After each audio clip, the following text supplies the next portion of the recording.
क्या ये महज एक इत्तेफाक है कि पिछले 24 घंटों में भारतीय जनता पार्टी सरकार ने कांग्रेस पर 3 तरफ से हमला किया है? जी हां, enforcement directorate, Bharatiya Janata party सरकार की एजेंसी ईडी ने राहुल गांधी और सोनिया गांधी का नाम नेशनल हेरल्ड केस की चार्जशीट में शामिल कर लिया है। इसके अलावा ईडी लगातार दूसरे दिन प्रियंका गांधी वाड्रा के पति और गांधी परिवार के दामाद रॉबर्ट वाड्रा से पूछताछ कर रही है और समानांतर तौर पर राहुल गांधी जाएंगे जेल, सोनिया गांधी के ऊपर भी किया गया बड़ा हमला। जिस तरह से नेशनल हेरल्ड पर केस किया गया दोस्तों, नेशनल हेरल्ड मामले पे सोनिया गांधी और राहुल गांधी को जेल में डालने की कोशिश जिस तरह से की जा रही है, दावा किया जा रहा है कि तीनों तरफ से कांग्रेस पार्टी पर हमला किया गया है और सड़कों पर कांग्रेस के कार्यकर्ता उतरे हुए हैं। तो क्या कुछ खबर सामने निकल के आ रही है कि वाकई में राहुल गांधी, सोनिया गांधी, इन लोगों को जेल में डालने की कोशिश की जा रही है? हमारे साथ वरिष्ठ पत्रकार मौजूद हैं अभिसार शर्मा, आप उनकी इस रिपोर्ट को देखें।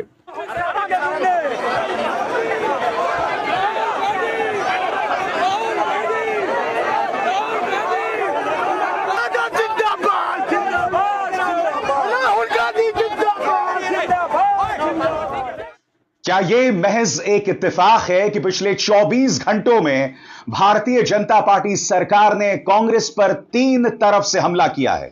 जी हां, enforcement directorate, Bharatiya Janata party सरकार की एजेंसी ईडी ने राहुल गांधी और सोनिया गांधी का नाम नेशनल हेरल्ड केस की चार्जशीट में शामिल कर लिया है। इसके अलावा ईडी लगातार दूसरे दिन प्रियंका गांधी वाड्रा के पति और गांधी परिवार के दामाद रॉबर्ट वाड्रा से पूछताछ कर रही है और समानांतर तौर पर राजस्थान में प्रवर्तन निदेशालय कांग्रेस के नेता प्रताप सिंह खाचरियावास पर दबिश डालती है, उन पर रेड मारती है, उनसे पूछताछ करती है। क्या यह महज एक इत्तेफाक है? कांग्रेस इसे बदले की कार्रवाई बता रही है। कांग्रेस कह रही है कि इसका जवाब सड़कों पर दिया जाएगा और बात यहां नहीं रुक रही है।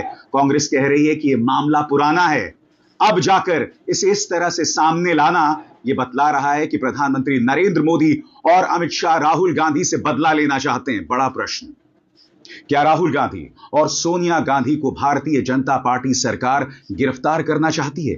और उससे भी बड़ा सवाल, क्या यह महज इत्तेफाक है कि पिछले 24 घंटों में राहुल, सोनिया, रॉबर्ट वाड्रा और राजस्थान में पार्टी के नेता प्रताप सिंह खाचरियावास पर दबिश डाली जा रही है?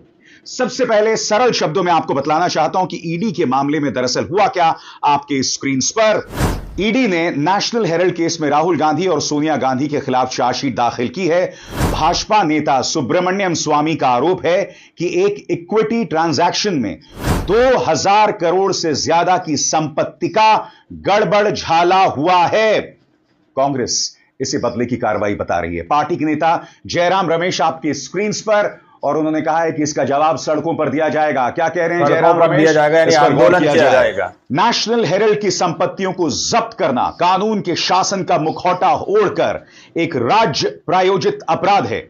श्रीमती सोनिया गांधी और श्री राहुल गांधी और अन्य लोगों के खिलाफ आरोप पत्र दाखिल करना प्रधानमंत्री और गृह मंत्री द्वारा की गई बदले की राजनीति और डराने धमकाने की कोशिश के अलावा कुछ नहीं है। भारतीय राष्ट्रीय कांग्रेस और उसका नेतृत्व चुप नहीं बैठेगा। जानबूझ के पॉलिटिकली राहुल गांधी जी और सोनिया गांधी जी को टारगेट जो करने का काम किया है, ये पूर्णतः द्वेषपूर्ण भावना से कार्य किया गया है। लेकिन मैं जानता हूं कि देश के लोग समझ रहे हैं इस बात को कि अपने प्रतिद्वंदियों की आवाज दबाने के लिए अभी हम लोगों ने गुजरात में अधिवेशन किया था, पार्टी को जिंदा करने के लिए पूरी ताकत लगा रहे हैं, वो उनको नागवार गुजरा है। इसलिए केंद्र सरकार ने जानबूझ के बहुत ही विंडिक्टिव ये कदम उठाया है। इसको हम पॉलिटिकली टैकल करेंगे। गांधी परिवार के वकील और पार्टी के नेता अभिषेक मनु सिंघवी ने कहा है कि यह जीरो केस है, इसके कोई मायने नहीं है। इसका मकसद सिर्फ और सिर्फ गांधी परिवार को फांसना है, और वो भी फांसना है या बदनाम करना। सुनिए अभिषेक मनु सिंघवी उस मामले को किस तरह से आपके सामने रख रहे हैं। नेशनल हेरल्ड के विषय में जो प्रक्रियाएं हो रही हैं वो कुछ भी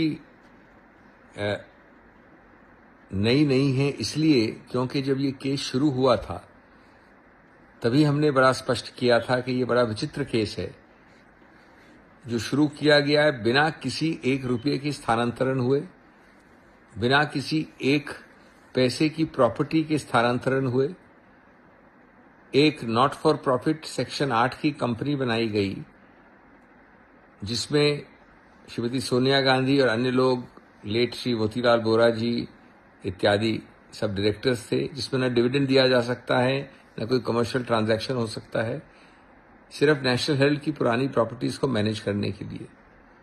उस पर एक मनगढ़ंत झूठा केस रचा गया है। उसी प्रक्रिया में एक श्रृंखला में ये एक और चीज हुई है जो चार्जशीट फाइल हुई है, जो प्रक्रिया होती है। शुरुआत से इसका पूरी तरह से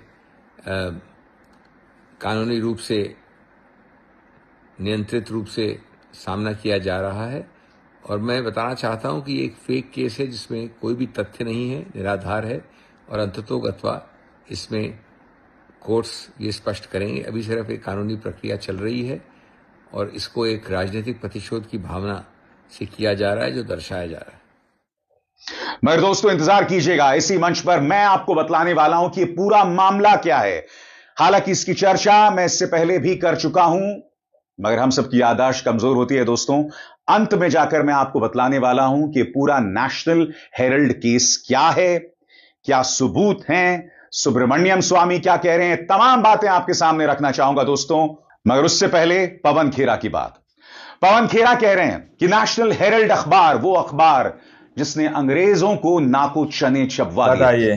अंग्रेजों से सवाल करने का मादा सिर्फ एक अखबार पर था और वो था नेशनल हेराल्ड केस। वो नेशनल हेराल्ड केस जिससे अंग्रेज चिढ़ते थे, आज गांधी परिवार से शाह और मोदी चिढ़ते हैं। सुनिए क्या कह रहे हैं पवन खेरा।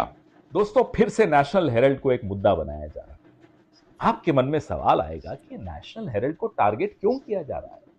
शायद सवाल यह होना चाहिए कि नेशनल हेराल्ड के माध्यम से गांधी परिवार को टारगेट क्यों किया जा रहा है, या फिर नेशनल हेराल्ड और गांधी परिवार के माध्यम से कांग्रेस पार्टी को क्यों टारगेट किया जा रहा है।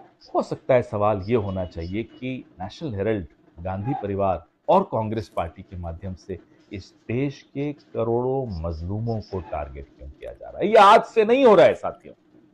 1937 में जब नेशनल हेराल्ड, गांधी परिवार और कांग्रेस पार्टी इस देश के मजलूमों के हक की लड़ाई लड़ रही थी, आजादी की लड़ाई लड़ रही थी, तब भी इसे टारगेट किया जाता था। 1937 में अंग्रेज टारगेट करते थे, अंग्रेज चिढ़ते थे नेशनल हेराल्ड से और गांधी परिवार से और कांग्रेस पार्टी से। आज 2025 में राष्ट्रीय स्वयंसेवक संघ चिढ़ता है गांधी परिवार से और कांग्रेस पार्टी से और नेशनल हेराल्ड को एक जरिया बनाया जा रहा है। ये चिढ़ते किस बात से?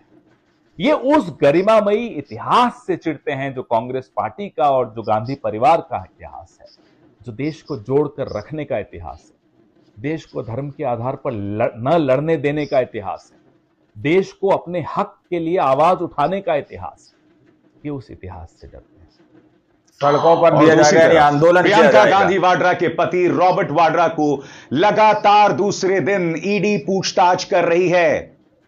रॉबर्ट वाड्रा पूछ रहे हैं कि मामला 2007 से चला आ रहा है। मामला है हरियाणा के शिकोहपुर में एक जमीन सौदे को लेकर। याद कीजिएगा दोस्तों, डीएलएफ का मामला भी था। फिर आपको यह भी याद होगा कि डीएलएफ ने भारतीय जनता पार्टी सरकार को गुप्त चुनावी चंदा दिया था। उस मामले में भी रॉबर्ट वाड्रा का नाम था। तो फिर उस मामले की जांच क्यों नहीं हुई? बताइए, क्या डीएलएफ द्वारा गुप्त चुनावी चंदा देने से मामला रफू चक्कर हो जाता है? सुनिए क्या कह रहे हैं रॉबर्ट वाड्रा, क्योंकि पूछताछ के लिए रॉबर्ट वाड्रा अपने समर्थकों के साथ पहुंचे और उन्होंने कहा कि मेरे पास छुपाने को कुछ नहीं है। क्या कह रहे हैं रॉबर्ट वाड्रा, ये सुनते हैं। सबूत नहीं है, फिर से आज आपको दूसरा समन। या जब मैं लोगों के हित में बोलता हूँ, जब भी मैं माइनॉरिटीज के लिए बोलता हूँ, जब भी मैं जो सरकार चल रही है उनकी नाकामियों में बोलूंगा या बोलूंगा, मैं सोच भी रहा हूँ राजनीति में आने के लिए, जीरो तो ये लोग दुरुपयोग करेंगे, एजेंसियों का इस्तेमाल करेंगे। केस में कुछ है ही नहीं यार, 20 साल थोड़ी ना लगेंगे कुछ ढूंढने के लिए। बदनाम करना 15 बारी गया हूँ, 10 बारी बैठा हूँ और 10 घंटे बैठा हूँ और 23,000 डॉक्यूमेंट दिए हैं। फिर से एक हफ्ते में बोलते हैं सारे 23,000 डॉक्यूमेंट दोबारा दो। ऐसे थोड़ा ना चलता है यार। और जैसे मैंने बताया दोस्तों, आपकी स्क्रीन पर ये हैं राजस्थान में कांग्रेस के नेता प्रताप सिंह खाचरियावास। इन पर भी देर रात तक पूछताछ हुई। ईडी ने रेड मारी। ये मामला क्या है, इस पर गौर कीजिए दोस्तों। ईडी ने उनके घर पर छापा मारा, जो कि पर्ल एग्रो कॉरपोरेशन लिमिटेड यानी PACL केस से जुड़ा हुआ है। इस मामले में करीब 48,000 करोड़ रुपए की इन्वेस्टर ठगी का आरोप है। 48,000 करोड़ से जुड़ा हुआ मामला है।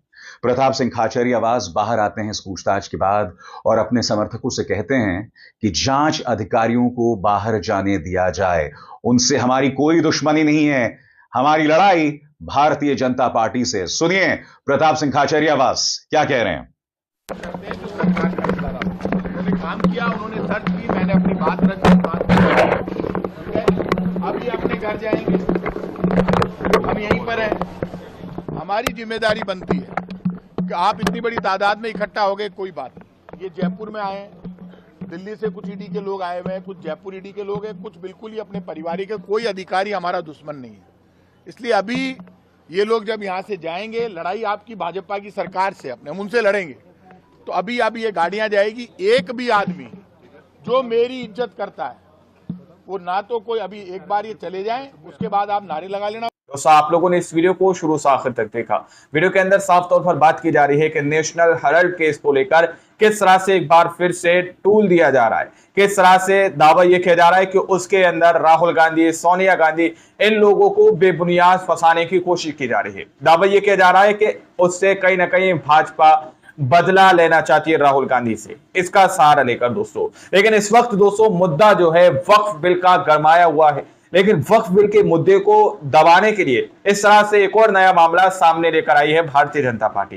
दावा किया जा रहा है कि कहीं वक्फ बिल पर जिस तरह से विरोध देखने को मिल रहा है, जिस तरह से जगह जगह पर धरना प्रदर्शन देखने को मिल रहे हैं, सुप्रीम कोर्ट के अंदर एक एक करके याचिकाएं आ रही हैं। दावा किया जा रहा है कि ऐसे ऐन वक्त पर जब कोई कानून या कोई बड़ी हार भारतीय जनता पार्टी की, भाजपा की होने जा रही होती है, तो कहीं ना कहीं एक नए मुद्दे को जन्म दे दिया जाता है ताकि पूरे देश का ध्यान हटकर उस मुद्दे की ओर चला जाए। दोस्तों, दावा ऐसा किया जा रहा है जैसा कि वीडियो के अंदर अभिषेक शर्मा जी ने आप लोगों को बताया। अब नेशनल हेराल्ड केस को लेकर जिस तरह से टूल दिया जा रहा है, जिसमें सीधे तौर पर दावा किया जा रहा है कि बिल्कुल बेबुनियाद है, बिल्कुल झूठा इस तरह से मामला किया जा रहा है। दोस्तों, आप लोगों ने यहाँ पर रिपोर्ट भी देख ली और सुन ली है। अब आप लोग इस रिपोर्ट के बारे में क्या सोचते हैं, क्या समझते हैं? क्या वाकई में वक्फ बिल को जिस तरह से चुनौती सुप्रीम कोर्ट के अंदर दी जा रही है, क्या उस मुद्दे को दबाने की कोशिश की जा रही है? इस मुद्दे को उछालकर आप लोग किस नजरिए से देखते हैं, अपनी राय कमेंट सेक्शन में जरूर दीजिएगा। और सच्ची पक्की खबरें देखने के लिए आप चैनल को सब्सक्राइब कीजिए। मिलते हैं अगली वीडियो में, जब तक के लिए जय हिंद, जय भारत।